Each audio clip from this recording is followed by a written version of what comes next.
Bismillahirrahmanirrahim. Assalamualaikum warahmatullahi wabarakatuh. Perkenalkan, nama saya Suswati. Saya dari kelas A36 PJJ PAI Universitas Islam Negeri Cyber Syekh Nurjati Cirebon. Pada kesempatan kali ini saya akan menjelaskan tentang riba. Apa itu riba?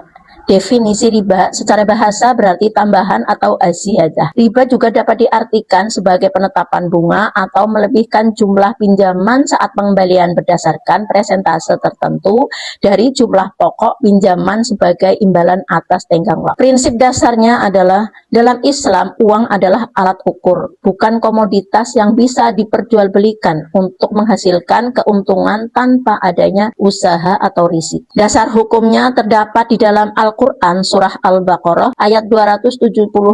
Di sana yang menjelaskan bahwa Allah telah menghalalkan jual beli dan mengharamkan riba. Kemudian di dalam ayat 276 yang artinya Allah memusnahkan riba dan menyuburkan sedekah. Dan Allah Subhanahu wa Ta'ala tidak menyukai orang yang tetap dalam kekafiran dan selalu berbuat dosa. Jenis-jenis riba.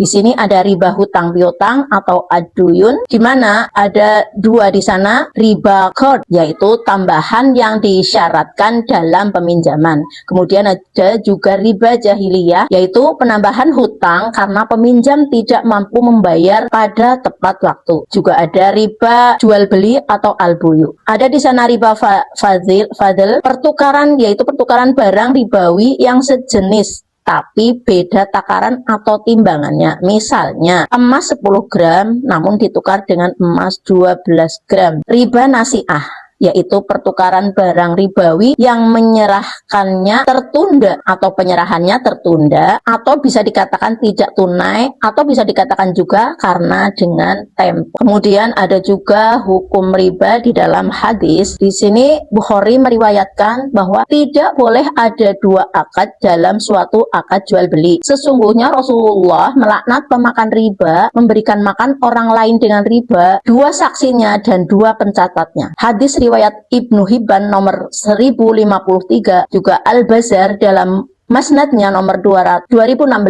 dan Al-Mawazi dalam As-Sunnah di dalam nomor 159 sampai 161 dengan sanadnya hasan. Maksud kandungan hadis di atas adalah yang pertama, melakukan riba dan membantu riba itu termasuk dosa besar. Yang kedua, pembantu riba yaitu penulis, saksi, dan pemberi riba sama dosanya. Kemudian yang ketiga, menganiaya kehormatan muslim mulia termasuk macam riba yang paling berat. Hakikat larangan tersebut tegas, mutlak, dan tidak mengandung perdebatan. Tidak ada ruang bahwa riba hanya mengacu sekedar pinjaman dan bukan bunga. Karena Nabi melarang mengambil meskipun kecil pemberian jasa atau kebaikan sebagai syarat pinjaman sebagai tambahan dari pokok. Ya. Kemudian mengapa riba diharamkan? Alasan mengapa riba diharamkan dalam Islam adalah ketidakadilan.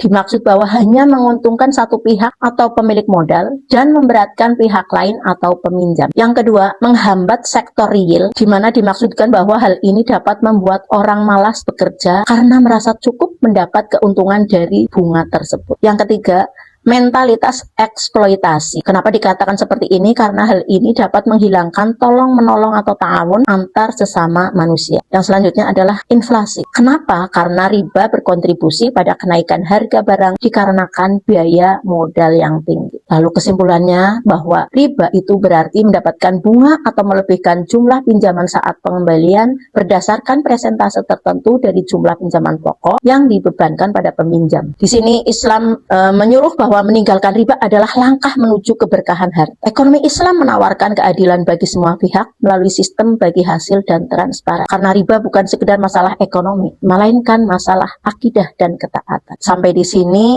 pertemuan kali ini. Terima kasih untuk semuanya. Mohon maaf apabila banyak kekurangan karena mungkin itu kekurangan dari ilmu saya dan kebodohan saya. Kalau ada baiknya itu dari Allah Subhanahu wa Ta'ala. Terima kasih. Wassalamualaikum warahmatullahi wabarakatuh.